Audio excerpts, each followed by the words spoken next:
been a long time since we've been to an America's Cup press conference, but this one was much more than that. An announcement about a merger between two big sporting teams that included some very big names.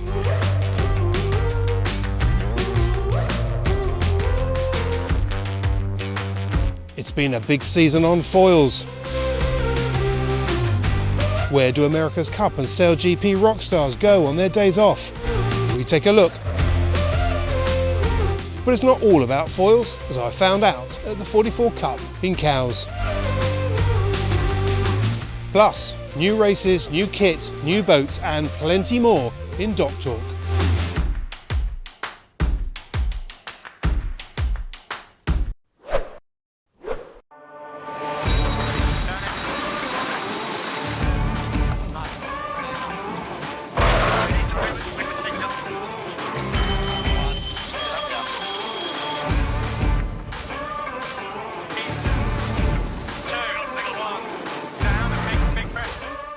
So now we know, or to be more precise, now we don't.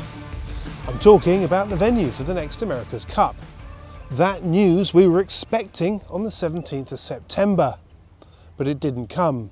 In a statement from the Royal New Zealand Yacht Squadron, Commodore Aaron Young said, "For the benefit of both the 37th America's Cup and the eventual host venue, we'd rather allow some more time now so we make the right decision, as opposed to a rush decision." That statement went on to say that Emirates Team New Zealand and the Royal New Zealand Yacht Squadron believe it is both prudent and responsible to extend the deadline in which the offshore venues can continue to progress negotiations after COVID lockdown in New Zealand has made it impossible for Emirates Team New Zealand team members to visit the venues. But it seems that there's an awful lot more behind the scenes than just getting the paperwork straight. So when that news and statement came out, many of us thought that it was probably a way of buying a bit more time to try and explore the possibility of hosting the next event down in New Zealand. But in fact, it turned out that there was plenty more going on behind the scenes. A few days after that statement came out, Emirates Team New Zealand boss Grant Dalton went on the attack, alleging that the group that was offering to support a New Zealand-based America's Cup was actually trying to get the Challenger of Records thrown out. The reason? Well, we're led to believe it's a technical issue around whether the British challenge was in fact valid. And so the wait goes on. We don't actually know when we're going to find out about the venue. To those that are new to the America's Cup, this might sound like a rather ridiculous situation. But to those of us who've followed it for quite some time, in many ways it doesn't really come as much of a surprise. When you're fighting for the oldest international trophy in sport and the most prestigious in sailing, there are bound to be bust-ups. But setting aside the issues and the problems around finding a venue for the next America's Cup, there's been some more big news, particularly around Ineos Team UK. So I've come here to Brackley, the Mercedes Formula One team's base, to find out a bit more. It's a massive day for our team, as we've now renamed ourselves Ineos Britannia, but also the partnership with Mercedes AMG F1. That is such a powerful partnership for us with the design resource, the intellectual property, also the discipline and the know-how that this organisation has of being at the top of Formula One. Undoubtedly we can take a huge amount from that to merge our two teams and get to the same level in the America's Cup. That's the goal. This partnership is very special to us because Jim Ratcliffe and Ben Ainsley, they have set the same ambitions in sailing and in America's Cup that we have set for Formula One. And these mindsets have joined, and now we are fully on board. We want to help them to jointly win the next America's Cup. The idea of bringing the Formula One team and the America's Cup team together is that they sort of share this common theme that to win either of those events, you have to be excellent in the sport, but also in the technical aspects of the vehicle either being the car or the boat. So Mercedes clearly have been super successful in Formula One, in fact, probably the most successful Formula One team ever technically. And they've got many people with great technical expertise, which will lend themselves to us in the America's Cup Challenge. I think a lot of people assume automatically they're thinking, Royal America's Cup, Formula One, they've both got wings on them, they're both high performance vehicles, carbon fibre, hydraulics, electronics, software. This is all meat and drink in both organisations. So they would imagine that the synergies would be that the technology would be immediately transferable, and all of that is true. All of that is true. But actually the main thing is it's a group of people who love a difficult challenge. Formula One is a famously complicated, difficult sport where everything has to be right or nothing is right. America's Cup, just the same. And the type of people who are drawn to that are the same, whether they have spent their life dreaming of salt water and spray or rubber and track. And it's actually the fact that there is this proper meeting of minds and souls that makes it a sort of lovely thought that we get the chance to sort of join together, hopefully bring the best of each of us to this challenge and produce a boat that we can be proud of at the end of it. The lessons we have learned is that America's Cup is the pinnacle of sailing in the same way Formula One is the pinnacle of motor racing. And now you can discuss whether aerodynamics are the same like that hydrodynamics, but we believe in any case you learn because you simply look from another dimension. And from another dimension means that you're not doing the same thing over and over again. So many of our engineers that are involved in America's Cup actually see it as an additional way of learning. It's almost going back to university, and you can apply that then on a Formula One car. Aerodynamics is obviously a key thing. Hydrodynamics is key in our sport, of course.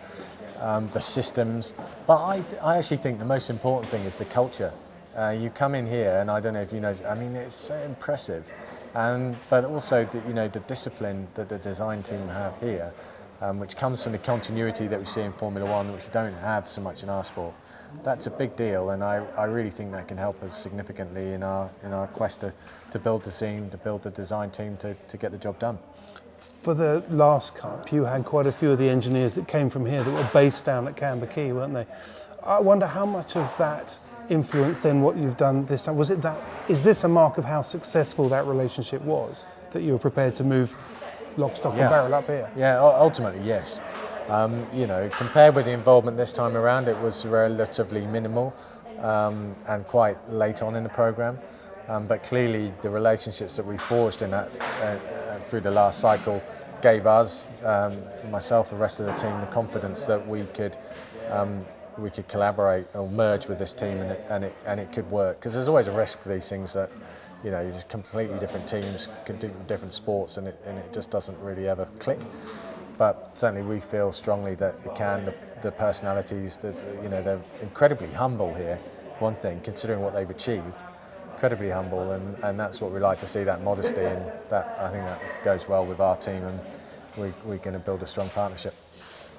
This generation of cup boats we've seen have clearly been the most complex technically that we've ever seen before. Do you think that this kind of collaboration at this level, this kind of partnership is now an essential way of going forward for cup teams? Is it difficult to imagine how the marine industry could support that level of technology going forwards without help?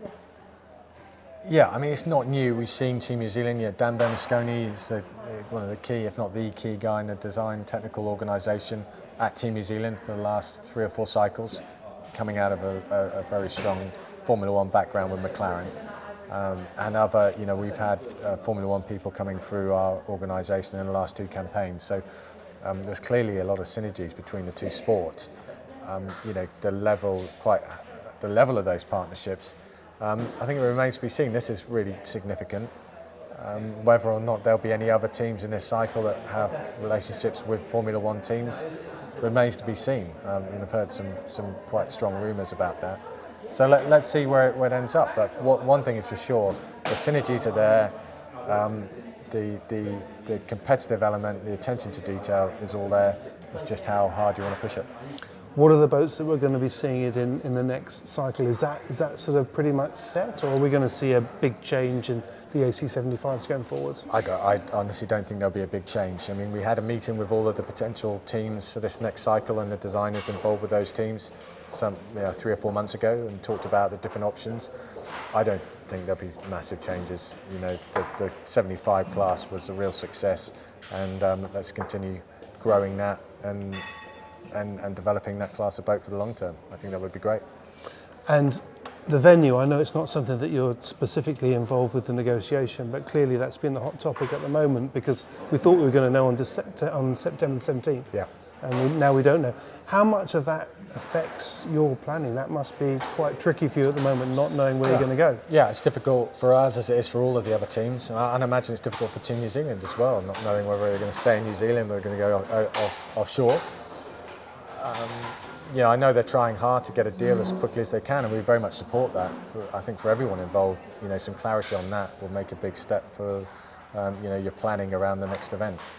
The thing we are involved with, the protocol, we're really pushing hard, as are the Kiwis, to meet this deadline that we set mid-November.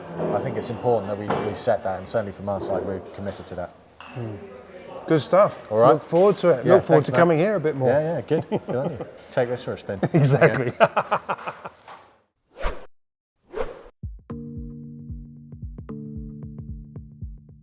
The short-handed offshore racing scene has been on a roll this season, particularly in the 30-foot range, where the Jeanneau Sunfast 3300 has been the talk of the town. Olympic medalist Shirley Robertson and offshore solo sailor Henry Bombi have been campaigning swell, a 3300 provided by UK-based Jeanneau dealers Sea Ventures. Managing Director Nigel Colley is an enthusiastic solo and short-handed sailor himself, and has worked hard to help develop the short-handed scene in the UK. And at the start of the Rolex Fastnet race, the fruits of his team's work were clear to see. 8 3300s crossed the start line, an impressive achievement. During just over 4.5 days of racing, Robertson and Bombi jostled for the lead, but were pipped at the post to take second place in this 62-boat fleet. The underlying message was clear though. The Sunfast 3300 is a design that delivers exactly what it says on the tin. The Royal Western Yacht Club in Plymouth know all about offshore racing. They founded the Observer single-handed transatlantic race, the Ostar, and the double-handed race around Britain and Ireland, as well as the Two-Star, a double-handed race across the Atlantic. And they've played host to the finish of the Fastnet for 96 years. They've been big players in the offshore scene, and there's plenty more in store. 2022 kicks off with the Ostar and Two-Star. Then it's the new look round Britain and Ireland race, before the Lonely Rock race that starts from Ryde on the Isle of Wight rounds the Fastnet to finish in Plymouth.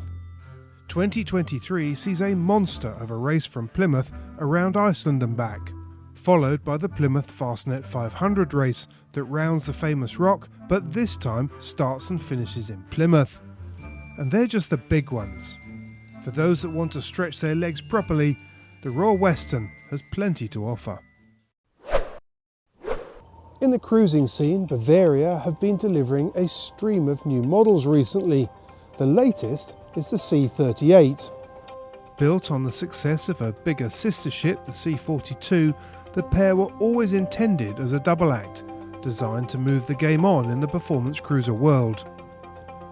Above and below decks, it's the same modern styling that shines through. Behind the scenes, the same sail area to displacement and wetted surface area ratios as the C42 confirm how sprightly and manageable the latest model will be. While both have been designed for short-handed sailing, the cockpit layout was also created with a full crew in mind. All of which is a good thing for the C38, because it was these shared features and more that saw her big sister win her class in the European Yacht of the Year Awards. A great start for a brand new model. The SailGP season is in full swing, and if you're a little behind, you can catch up on what happened in Plymouth and Aarhus by pressing the link just above. And one of the things that we've learned already this season is that SailGP has become ultra competitive. Part of that is the high calibre of crews that are now on board the boats. Most of them have got an Olympic medal or a World Championship title. Some of them have got both. Some of them have got plenty of each. One of the other reasons is that they're all starting to get their heads around the technology, even though that technology is being improved and refined with each iteration. And the third reason is that when you've learnt how to do something pretty neat, there's nowhere to hide, because the data's all freely available to all the teams. So pull off a smart move and you can be pretty sure that your competitors will go and have a look at your data, decode it, learn how to do it, and do the same to you next time around. But as spectators, we've also discovered that you don't need a lot of breeze to make for some really exciting racing. These are boats that do 3 or 4 times the wind speed, and as the racing has got closer, the wind speed has almost become irrelevant. Unless, of course, you're in Aarhus, in the practice sessions before that event kicked off. With a strong breeze gusting over the trees over the racecourse and practice area, it made life pretty tricky for the crews. We had capsizes, we had a broken leg, we had a broken boat. And it was the last one that was the most worrying of all, particularly for the techies. The next stop, Saint-Tropez in France. And that got quite a few of us scratching our heads about what we might expect down there. As anybody who's been there will know, Saint-Tropez is pretty much about not much breeze or far too much breeze, and not really anything in between. So to see how the French event went, along with some of the issues behind the scenes, either click on the link above or go directly to the feature on the Inshore playlist. Now, interestingly, the minute the SailGP Aarhus event had finished, there was a mass exodus down to Lake Garda, where the International Moth World Championships were being held.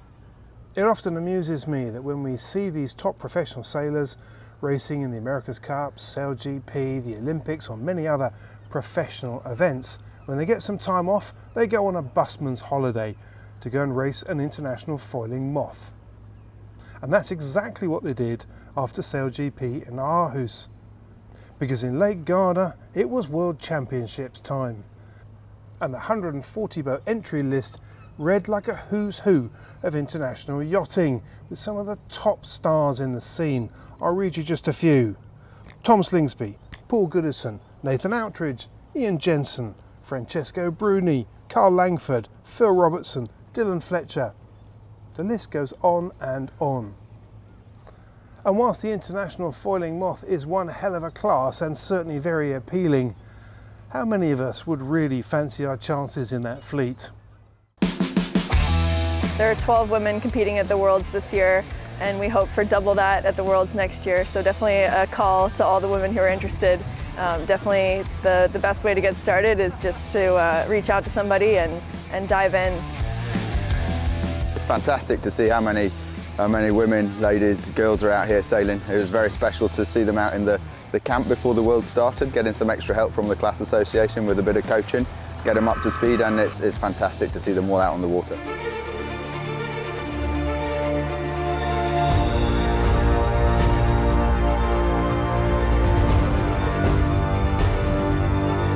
So we had 2 good races this afternoon. The first one went really well, had a nice start and pretty much was up there, the top 2 all the way around and finished first, so really happy with that. The second one, I was a little conservative at the start. I thought a couple of boats were over, so I hung back and made it really difficult, just fighting back through the fleet. I managed to grab the lead off Goobs momentarily, but then didn't do the best tack and ended up second. But the feeling's really good. I really enjoyed sailing here. It feels like we're in paradise. Today is an important day, 3 more races, and right in the middle of the Gold Fleet. Points are tight, obviously not for leading, but for the rest of the fleet. Tom has a huge advantage at the moment. But in racing, you never know. We just have to keep doing less mistakes as possible. We try to fight as hard as we can.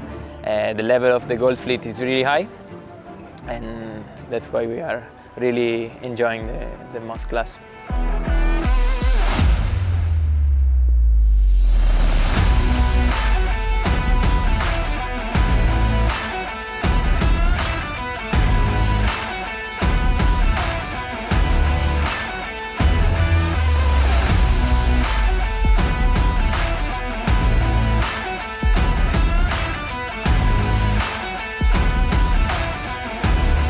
Today was a really tough day for me. It was a little bit lighter and a little bit patchier, and I was making a few boat handling mistakes at the wrong time in the race, and it really cost me. So, I mean, all's not lost, but apart from Tom, we're all pretty tight on points still, and we got another 3 races tomorrow. Really just try to execute some clean races.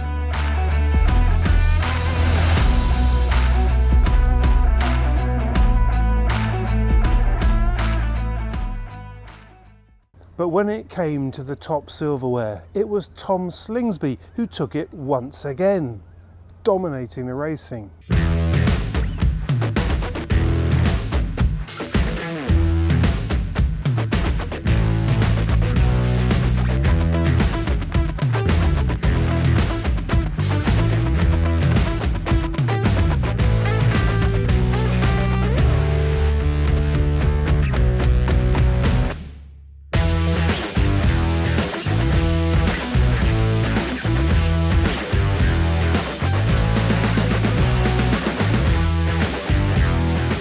Today's race was really nice. Yeah, it's really good to get out and sail in the morning breeze, a lot more wind. I wasn't thinking it was going to be that much wind, so I wasn't really set up for sort of 18, 19, 20 knots. But yeah, it was beautiful out there, and yeah, the races were great, fast races, ripping downwind at nearly 30 knots. It was a lot of fun. And as a reward for all that hard effort and raw talent, he got to celebrate by letting his friends spray him with champagne, something he's getting pretty used to this season. And then when the t-shirts had dried out, it was back onto a plane off to Saint-Tropez for the next leg of Sail GP. So if you've ever wondered why the top sailors are just so good at foiling, there's a few clues. They never stop.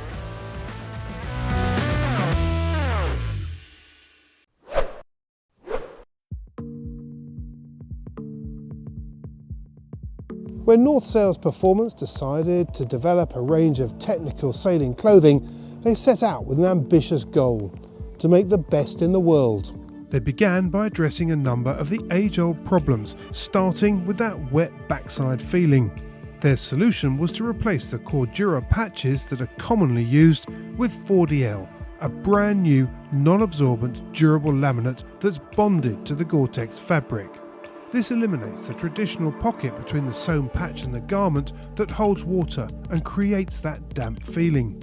Another focus of attention was developing tight weave, a new face fabric which has tightly packed threads to produce natural water repellency and high abrasion resistance.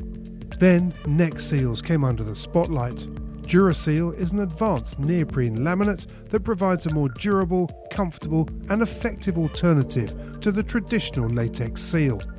3 key design features that form the technical cornerstones for this sleek new range. To make big boats happen, you need seriously big kit. And when it comes to the complete rig and sail handling packages for these kinds of vessels, you're into very special territory. Rondal have been at the forefront of advanced hardware for over 4 decades. But now they supply the entire rig package, including everything from the deck up, as well as the underdeck control systems and the programming logic that controls them.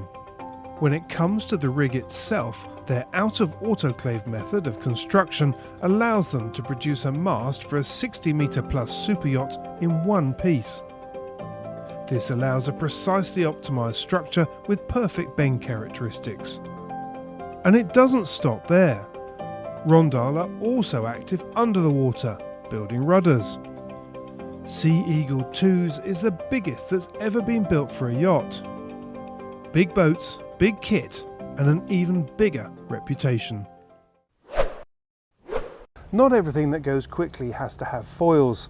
Just after Cowes Week and after we'd waved goodbye to the starters in the Fastnet race, the 44 Cup fleet turned up in the Solent. I spent some time following them and indeed reporting for the class a little bit. These 44-foot monohulls may look like miniature AC boats from the IACC days, but they're all carbon structure, they're huge great sail plans, and then skinny, narrow waterline beams mean that they can slice downwind at well over 20 knots while delivering some pretty exciting racing. Here's how the week went. It may be a week after Cows Week and a few days after we saw that punchy Fastnet start, but the racing here in the Solent is continuing, and this time it's the turn of the 44 class, probably better known to you and I as the RC 44s, as they arrived in Cowes for the third leg of their season.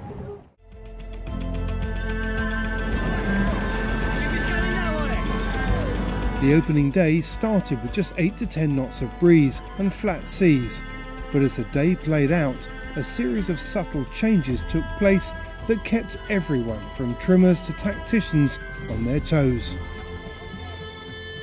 The breeze built to a peak of around 15 knots and the tide turned in the middle of the day. Both helped to deliver some very close racing. By the end of play, Aleph Racing leads the fleet with a scoreline of 3-2-1. Home favourites Chris Bake's Team Aqua and Igor Lars Sirif follow in second and third respectively, with 1 bullet each as well. Day 2 saw conditions go up the scale a bit, with the breeze up in the 20 to 24 knot region for the opening race of the day.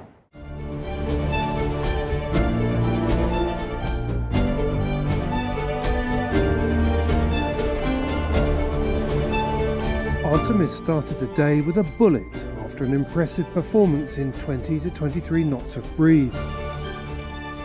Team Sirif finished second and Team Aqua third. After a general recall in race 2, it was Atom Tavutui that dominated the race by developing a small initial advantage into a solid winning margin. Aleph Racing claimed the top spot in race 3 and remain on top of the leaderboard. Team Sirif follows in second with a scoreline of 2-2-2 on day 2, with Team Aqua in third. So we're standing on what's called the battlements of the Royal Yacht Squadron, the castle as it's known, and this is a very famous start line because of course it's where the very first America's Cup, then called the £100 Cup, was started from on August 19th, 1851. And so a very famous stretch of water, and we're going to start the RC44 fleet off the very same line.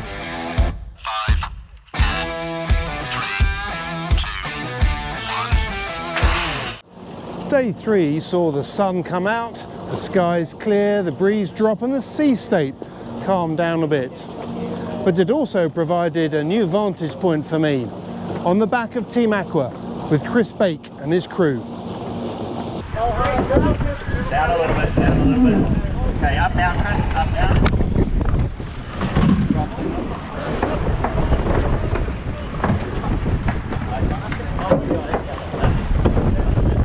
It's always close. I mean, these boats are always close. So, but we're against the tide and only had 6-7 knots of breeze, so it wasn't overly intense. I mean, obviously, any time behind the wheel, especially with Cameron, keeps us all pretty focused. He doesn't want to see sloppy boat handling or mistakes. So no, I mean listen. Anytime we're all together, it's time we try and take advantage of. Well, the racing on these boats, they're a little older. They're like 15 years old now, but the racing is so good, so close that sure, we're not doing the high speeds that the foiling boats are going, but we're rounding a lot of marks like 3 wide, and there's a lot of enjoyment in that. They're quite technical boats. They're hard boats to sail, enjoying it and enjoyable, and the racing's really good. I think it's pretty hard to beat, you know. Like I think they're one of the sort of tighter classes, at least, and we enjoy sailing them, foiling or not. Once out on the main racing area, a 10-knot breeze, sunshine and largely flat water made for very different conditions from the day before. But the racing was tricky, confirmed by 3 different race winners. John Bassadoni on Peninsula Racing took the first win. Then Artemis Racing took race 2 of the day and Atom Tavatui won race 3.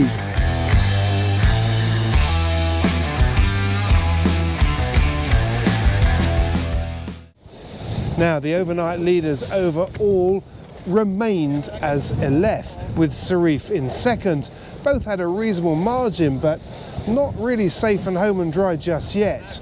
But the real battle was for third, where 3 boats were battling for that position, all on equal points. Atom Tavatui, Aqua and Charisma, all on 39 points. So, whilst the weather had calmed down a bit, the action on the racecourse certainly hadn't. There was plenty more in store, and as they say, everything to play for.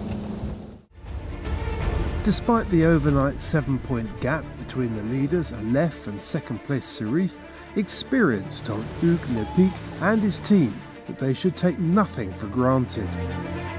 Behind them, the battle for third was intense, with 3 teams on equal points. But few could have anticipated the way that the final day played out. More breeze was always on the cards, with the forecast showing over 20 knots, and this was precisely what the fleet got. Yet this time around, the tide was with the wind most of the day, making for flatter seas, which in turn meant that there were some superb high-speed sleigh rides downhill. With Aleph Racing staying in the middle of the pack for 3 races, it was Sarif who scored 2 bullets and secured second place, only 1 point away from the top spot. It was good that we started with a few good days, but it was stressful all the way. And what's great about this class is that the competition continues all the way until the last day and the last race, and in our case the last run. So it really could have turned out very differently. But that's what's making the RC44 class so exciting and so interesting.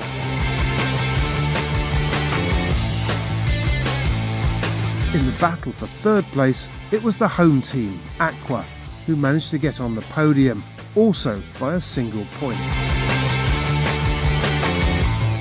I mean, we just knew we had to sail a good, clean race. We'd had some difficulty in the first 2, just lots of change in positions, not great starts, but we sailed the boat very well, and we managed the wind conditions very well. And and it came down to the last race, the last run, where we were able to overtake Charisma. From there, it was back to the squadron to hand out the silverware.